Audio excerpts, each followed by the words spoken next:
di sekolahnya para juara. Halo anak-anak hebat, ketemu lagi dengan saya Ibu Alifani Rasdiani di pelajaran Bahasa Indonesia. Kali ini Ibu akan membahas materi mengenai teks pidato. Baik anak-anak, tentunya kalian sudah tidak asing lagi dengan kegiatan berpidato. Mungkin waktu SD kalian pernah mengikuti kegiatan pidato di sekolah, atau kalian pernah menyimak atau menonton sebuah pidato. Nah, kali ini Ibu akan menjelaskan apa itu pidato persuasif. Pidato persuasif yaitu adalah pidato yang bertujuan meyakinkan pembaca atau pendengar dengan menyajikan sebuah argumen, sudut pandang si pembicara. Nah, waktu kelas 8 mungkin kalian pernah belajar tentang persuasif. Persuasif itu adalah artinya ajakan. Kemudian jenis-jenis pidato. Jenis-jenis pidato diantaranya ada pidato sambutan, ada pidato pemerintahan, ada pidato instansi, dan ada juga ceramah. Nah, pasti semuanya sudah tidak asing lagi di telinga kalian. Kemudian, apa itu tujuan pidato? Tujuan pidato yaitu yang pertama, memberikan informasi kepada pendengar. Yang kedua, harus meyakinkan pendengar agar si pendengar mau mengikuti apa yang kita ucapkan. Yang ketiga, menghibur pendengar supaya kegiatan berpidato tidak monoton. Yang keempat, menggerakkan pendengar agar si pendengar mau mengikuti instruksi kita. Materi selanjutnya mengenai struktur teks pidato. Struktur teks pidato diantaranya ada 3. Yang pertama adalah pembukaan, isi, penutup. Pembukaan diantaranya harus ada salam pembuka, sapaan seperti yang terhormat, kemudian ucapan syukur, puji serta syukur kehadirat Allah Subhanahu wa Ta'ala. Contoh ya.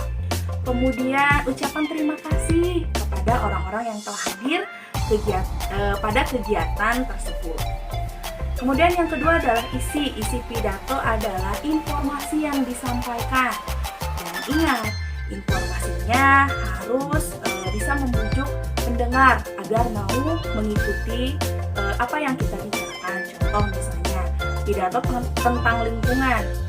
Kalian mengajak kepada pendengar, ayo kita hidup bersih misalnya. Itu adalah sebuah ajakan. Dan terakhir adalah penutup. Kegiatan penutup diakhiri dengan salam penutup dan ucapan terima kasih kemudian doa. Bagaimana sih cara membuat sebuah teks pidato? Ibu akan jelaskan satu persatu.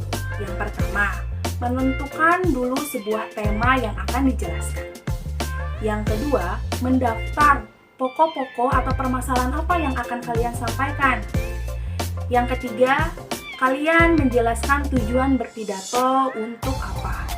Kemudian, menyusun kerangka pidato dan terakhir mengembangkan kerangka pidato tersebut menjadi sebuah teks pidato. Anak-anak, setelah ini Ibu akan menyajikan sebuah teks pidato dan kalian simak baik-baik supaya kalian paham bagaimana kalian membuat sebuah pidato. Misalnya, cuci tangan sesering mungkin. Cari tempat cuci tangan yang ada sabun dan air mengalir. Atau gunakan cairan pembersih tangan yang mengandung alkohol. Jadi, kemanapun kita pergi, selalu membawa hand sanitizer. Saudara-saudari, antivirus atau vaksin COVID-19 belum ditemukan sampai sekarang. Berbagai uji coba masih dilaksanakan dengan teliti. Namun, belum dapat dipastikan kapan kita akan punya vaksin yang efektif. Karena vaksin sebenarnya bisa melindungi diri kita dari virus SARS-CoV-2, si penyebab COVID-19 ini.